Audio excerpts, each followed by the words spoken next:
Assalamualaikum warahmatullahi wabarakatuh. Selamat pagi kawan-kawan semua. Semoga kita tetap diberi kesehatan oleh Allah Subhanahu wa taala di masa pandemi ini, agar kita bisa memulai pembelajaran secara daring ini dengan lancar dan juga hebat. Nah, sebelum memasuki pembelajaran pada kali ini, bagi kawan-kawan sekalian dimohon untuk berdoa terlebih dahulu agar nanti ilmu yang kita dapatkan dari pembelajaran pada hari ini bisa bermanfaat di kehidupan kelak. Amin amin ya rabbal alamin. Pada pertemuan kali ini kita akan membahas bertakwa kepada Allah dan Rasulullah Shallallahu Alaihi Wasallam. Nah, dengan video sebelumnya yaitu mengenai tema kejujuran, sekarang kita memasuki tema yaitu bertakwa. Nah, karena kejujuran salah satu poin daripada ketakwaan kepada Allah Subhanahu wa taala. Secara etimologi, takwa berasal dari kata wako, yaki, dan wikaya yang artinya menjaga diri, menghindari dan menjauhi. Sedangkan pengertian takwa secara terminologi adalah takut kepada Allah berdasarkan kesadaran dengan mengerjakan segala perintahnya dan menjauhi segala larangannya, serta takut terjerumus dalam perbuatan dosa. Nah, jadi takwa sendiri itu tidak hanya menjalankan perintahnya saja, tetapi juga menjauhi segala larangan yang diberikan oleh Allah Subhanahu wa taala. Yang dimana di sini sifat tercela itu juga termasuk larangan oleh Allah Subhanahu wa taala. Nah, untuk selanjutnya, mewujudkan ketakwaan kepada Allah dengan mendekatkan diri kepadanya dan bukan justru menjauh. Di sini letak perbedaan takut kepada Allah dengan sesama makhluk. Menjalankan perintah-perintah Allah dan menjauhi larangannya adalah inti dari bertakwa. Ketaatan muncul sebagai wujud dan rasa takut tertinggi kepada satu-satunya zat yang pantas ditakuti, yaitu Allah Subhanahu wa taala. Nah, perlu kita ketahui rekan-rekan bahwasanya entah sadar atau tidak, setiap hari kita itu ketika menjalankan sholat itu kan ada yang namanya doa iftitah, ya, sunnah Nabi. Dalam doa iftitah itu terdapat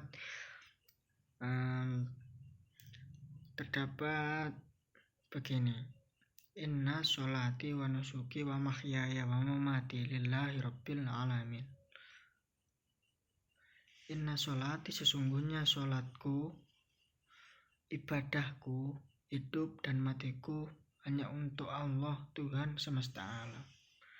Nah, dari situ dapat kita pelajari bahwasanya kita hidup itu semata-mata untuk mencari ridhonya Allah Subhanahu wa taala. Dan tentunya setiap orang menginginkan surga untuk ditempatinya kelak.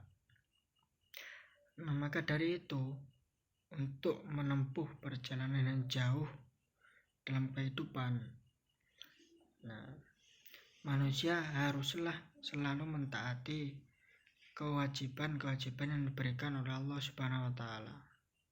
Kita sebagai umat muslim tentunya jangan tahu seperti apa konsekuensinya ketika kita melakukan kejelekan maupun melakukan larangan Allah Subhanahu wa taala.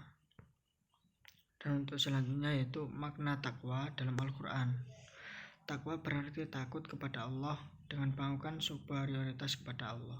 Nah, takut kepada Allah sendiri itu kita selalu banyak-banyak istighfar, karena dosa kita itu sangat banyak. Karena memang kita itu manusia biasa, tempatnya salah dan juga dosa. Jadi perlu adanya pembenahan diri ataupun berkaca kembali kepada diri kita, bahwasanya kesalahan kita itu sangat banyak. Jadi perlunya kita beristighfar secara terus-menerus kepada Allah dan senantiasa mengingat Allah Subhanahu wa taala. Yang kedua, takwa berarti taat dan mau beribadah dengan niat karena Allah Subhanahu wa taala. Nah, semua perbuatan maupun perlakuan itu harus didasarkan kepada niatnya karena Allah.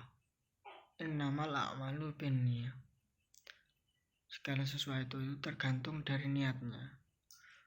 Ketika seorang melakukan kebaikan tetapi berniat untuk kejelekan, menjelek-jelekan orang lain, itu nggak boleh. Nah, ketika kita ingin berbuat kebaikan, ya itu harus didasari dengan niat yang baik pula, yang murni, menolong antar sesama, dan juga menyebarkan segala kebaikan. Dan untuk yang selanjutnya yaitu takwa sebagai bentuk upaya pembersihan diri dari noda dan dosa. Nah, dan beristighfar setiap hari dan mengingat Allah setiap hari, lambat laun kita akan tahu betapa indahnya menjalani kehidupan di dunia ini, dan kita agar tetap senantiasa terjaga dari perbuatan buruk, jelek yang nantinya akan bersifat menjerumuskan kita ke neraka. Nah, untuk selanjutnya yaitu takwa kepada Rasulullah Shallallahu Alaihi Wasallam.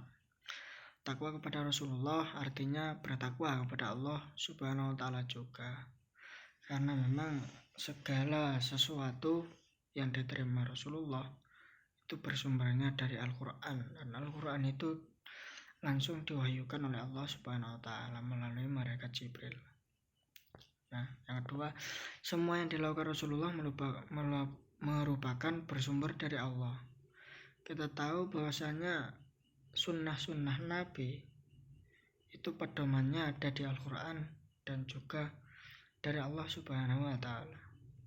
Sunnah sendiri itu apa? Sunnah itu adalah segala perkataan, perbuatan, dan persetujuan Nabi. Nah, itu disebut sunnah. Perkataan, perbuatan, dan persetujuan Nabi itu disebut as-sunnah. Banyak-banyak melakukan sunnah itu mendapat pahala, dan ketika kita tidak melakukan maka tidak mendapat apa-apa. Kan mudah, enak. Ketika kita melakukan dengan sepenuh hati, kita akan mendapat pahala.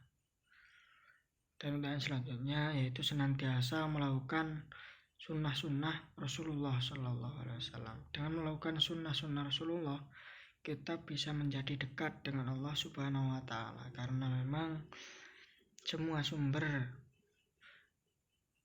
perkataan, kelakuan, dan persetujuan Nabi itu dari Allah Subhanahu Wa Taala. Dan untuk yang selanjutnya yaitu selalu membaca sholawat kepada Rasulullah Shallallahu Alaihi Wasallam.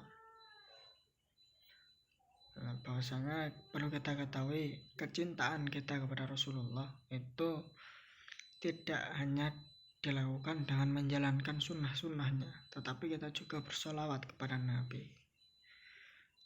Semoga saja kita semua mendapatkan syafaat di akhirat kelak. Amin, amin ya rabbal alamin.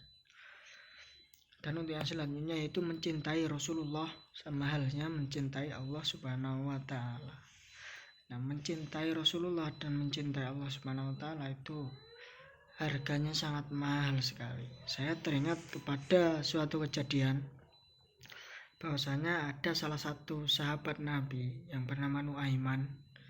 Dia itu tukang mabuk-mabukan, tukang minum khamr. Nah, setiap minum khamr ketahuan oleh Rasulullah dicambuk 60 kali. Besoknya lagi ketahuan lagi dicambuk lagi. Besoknya lagi ketahuan lagi dicambuk lagi 60 kali. Begitu terus. Tetapi Nuaiman ini kesenangannya itu bersenda gurau, sehingga mudah membuat tertawa Nabi. Nah, dalam suatu ketika, dalam suatu riwayat, dalam suatu majelis, itu Nuaiman dicela oleh sahabat lainnya. Hai Nuaiman, kenapa engkau tidak malu? Kau setiap hari mau mabukan, Bahkan Nuaiman pernah